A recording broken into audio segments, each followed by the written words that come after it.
Join किया है senior anchor person अमीर अब्बास ने। सर बहुत शुक्रिया आपके कीमती वक्त का। क्या कहेंगे सर, एक बड़ी खबर है, मुल्क भर में आम इंतखाबात 11 फरवरी को होंगे, जबकि चीफ इलेक्शन कमिश्नर को सुप्रीम कोर्ट का हुक्म भी जारी किया सदर से मुशावरत ना करने का।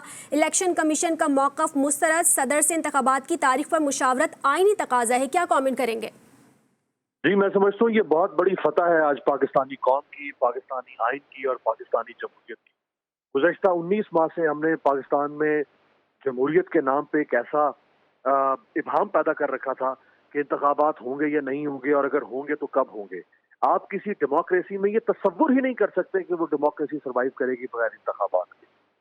आप इस मुल्क में कोई और मुतबादल निज़ाम लेकर अगर आ जाएं और आप कहें कि आप इलेक्शन नहीं करवाते तो फिर तो ठीक है। आप इस मुल्क में बादशाह मुसल्लत कर दें, आप इस मुल्क में खीफडम लेकर आ जाएं, शेखदम लेकर आ जाएं, आप इस मुल्क में कोई डिक्टेटरशिप लेकर आ जाएं, लेकिन अगर आप कहते हैं कि इस मुल्क में जमहूरियत है और इस मुल्क में एक रिटन कॉन्स्टिट्यूशन मौजूद है।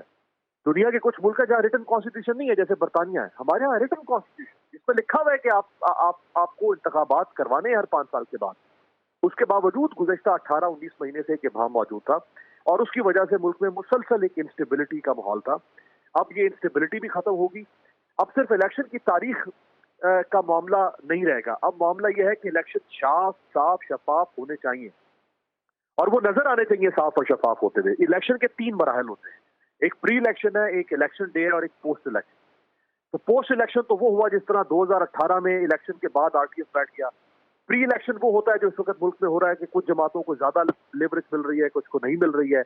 कुछ कह रही है कि नून लीग डील के तहत आ गई है, उसको लेवल प्लेइंग फील्ड मिल रही है। पीपल्स पार्टी कह रही है हमें लेवल प्लेइंग फील्ड नहीं मिल रही। पीटीआई कह रही है हमें फील्ड ही नहीं मिल रही, हमें कम से कम फील्ड ही दे दे, भले अनलेवल्ड दे दे। और एक है इलेक्शन डे, उस दिन की अलग एक मैनेजमेंट होगी। तो इलेक्शन करवाना ही सिर्फ मकसूद नहीं है, इलेक्शन साफ और शफाफ होना चाहिए।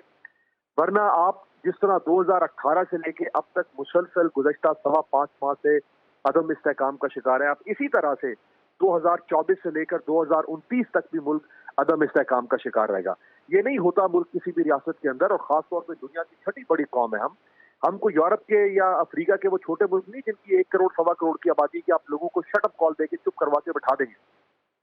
यहाँ अगर एक तबका महरूमी महसूस करेगा, मायूसी महसूस करेगा, वो तबका खड़ा होगा माशरे में, इस्तराब पैदा करेगा, हैजान पैदा करेगा, और उसके इस्तराब और हैजान से रियासत मुस्तरिब रहेगी। रियासत नहीं कभी भी कामयाबी से चल सकती अगर रियासत के अंदर सियासी इस्तेहकाम आएगा, और सियासी इस्तेहकाम जो है वो डायरेक्टली प्रोपोर्शनल होता है मौशी इस्तेहकाम के साथ।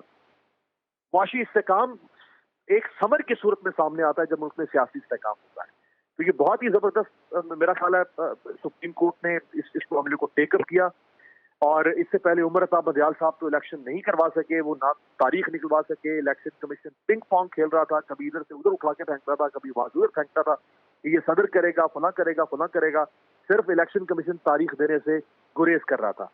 ये तारीख और मुनासिब तारीख आ गई है। पहले 28 जनवरी कहा जा रहा था, तो चले ये फरवरी के वस्त की तारीख है। और वो जो सर्दी का शिकवा था मौलाना फजल रहमान का कि बाज़ इलाकों में बर्फबारी होती है, अगरचे फरवरी में भी बर्फबारी होती है, लेकिन फरवरी में सर्दी की शिद्दत बाज़ इलाकों में कम होना शुरू हो जाती है।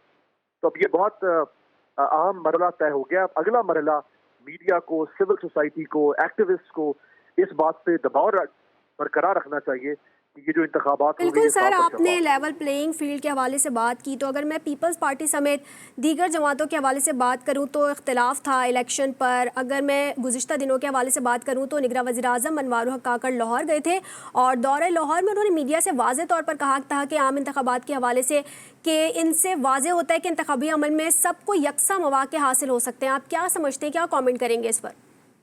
देखिए, जो अनवारुल्लाह काकड़ साहब की जिम्मेदारी थी वो रियासत को आइन के तहत चलाने की जिम्मेदारी थी। जब भी उनसे इलेक्शन के बारे में सवाल होता था तो वो उस सवाल को टाल देते थे और इलेक्शन कमीशन पर जिम्मेदारी डालते थे कि ये उनका काम है इलेक्शन करवाना, मेरा काम नहीं है। जो कि गलत नैरेटिव है जो वो कौम के सामने रखते थे। वो मुल्क के प्राइम मिनिस्टर हैं, वो मुल्क के चीफ एग्जीक्यूटिव हैं, और प्राइम मिनिस्टर का काम है कि कॉन्स्टिट्यूशनल ऑर्डर को मेंटेन रखे। प्राइम मिनिस्टर का काम है कि अगर रियासत का कोई ऑर्गन आइन से खिलाफ वर्जी कर रहा है या आइन से मावरा जाने की कोशिश कर रहा है तो वो अपने इख्तियार को जिस हद तक है उसको इस्तेमाल करें। लेकिन वो ये कहकर टाल देते थे कि भाई इलेक्शन करवाना इलेक्शन कमीशन की जिम्मेदारी है। अब इलेक्शन कमीशन अगर 10 साल भी इलेक्शन ना करवाए तो क्या अनवारुल हक काकड़ यही कह के جواز پیدا کرتے رہیں گے کہ یہ ان کی ذمہ داری ہے, مجھ سے سوال نہیں کریں. تو وہ خود چونکہ رہنا چاہتے تھے اس عہدے کے اوپر, اور وہ یہ بالکل.